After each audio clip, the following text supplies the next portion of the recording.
नाही, सातत्याने आपण लोकसभेच्या नंतर पाहिलं की 70 ते 80 लाख मतदार वाढलेले दिसत आहेत.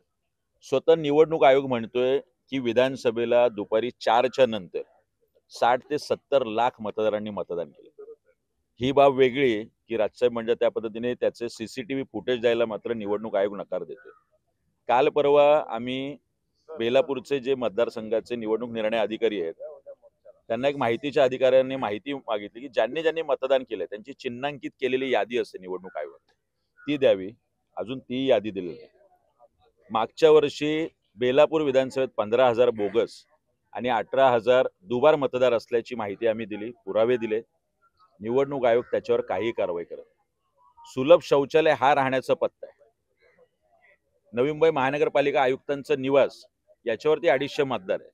पाम बीच रोड ह्या पत्त्यावरती नुसतं 150 ते 200 मतदार आहे. प्रचंड मतदार यादीत घोळ आहे. येणाऱ्या स्थानिक स्वराज्य संस्थेच्या निवडणुका एक सर्वसामान्य आणि सातत्याने काम करणाऱ्या कार्यकर्त्यांनी कशा लढायचा हा मुळात प्रश्न आहे. त्यामुळे या मतदार यादी जोपर्यंत स्वच्छ होत नाही तोपर्यंत निवडणुका घेऊ नका.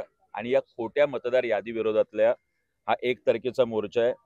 आम्ही सगळे कार्यकर्ते सातत्याने पॅम्पलेटच्या माध्यमातून असेल, विविध आव्हानं करून असेल आणि आज मिनी शिशोरला जिथे सकाळच्या प्रहारात खूप मोठ्या प्रमाणात लोक येतात त्यांना आव्हान करायला शिवसेना असेल, आमचे सहकारी प्रकाश पाटील साहेब असतील, त्यांचे सर्व सहकारी असेल आणि मनसे, आम्ही दोघेही इथे लोकांना आव्हान करायला इथे जमलोय. मानवी साखळी आम्ही केली आणि 1 तारखेच्या मोर्चाला या सगळ्या खऱ्या मतदारांनी खूप मोठ्या संख्येने उपस्थित राहावं अशी विनंती करतो. उद्याची कशी तयारी असेल? नाही, आम्ही मोठ्या प्रमाणात खरं म्हणजे तर बसेस आणि कार होत्या, पण राजसाहेबांनी आवाहन केलं की ट्रेनने यावं जेणेकरून तिथे यायला लोकांना सोपं पडेल. सिऊड मध्यवर्ती कार्यालय इथून आम्ही मोठ्या संख्येने सिऊड स्टेशन ते CST असा प्रवास करणार आहोत. कमीत कमी 4 ते 5 हजारच्या संख्येने मनसेचे कार्यकर्ते, पदाधिकारी आणि मतदार असतील. तेवढ्याच मोठी संख्या शिवसेनेची सुद्धा आहे. खूप मोठ्या संख्येने आपल्याला या देशातला निवडणूक आयोगावरचा पहिला मोर्चा सन्माननीय उद्धव साहेब आणि राजसाहेबांच्या नेतृत्वाखाली निघालेला उद्या दिसेल.